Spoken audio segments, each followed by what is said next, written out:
ধর্ষিতা লাশ যেন বাবার কাঁধে না ওঠে। মাত্র 5 কাজের দিবসের মধ্যে শিশু তাবাসসুম আক্তার তোয়া হত্যা মামলার রায় ঘোষণা করেছেন।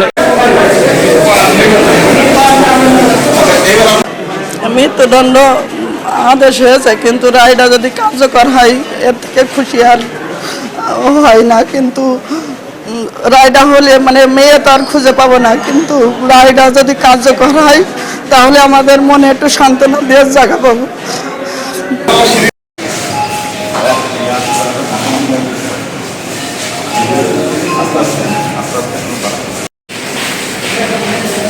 মামলার সুষ্ঠু বিচারের জন্য ধন্যবাদ প্রধানমন্ত্রী এবং ধন্যবাদ আইনমন্ত্রীকে এই শিশু নির্যাতন দমন ট্রাইব্যুনাল গঠনের জন্য।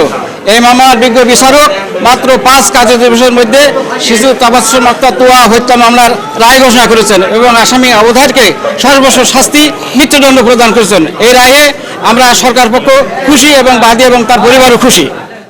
ওনাকে দেখতে চাই। আজকে যে রায়টা হয়েছে এই রায়ে আমি খুশি, এবং শুধু রায় নয়, এটা দ্রুত কার্যকর হতে হবে। এটা মাননীয় প্রধানমন্ত্রীর কাছে, আইনমন্ত্রীর কাছে আমার বিনীত নিবেদন।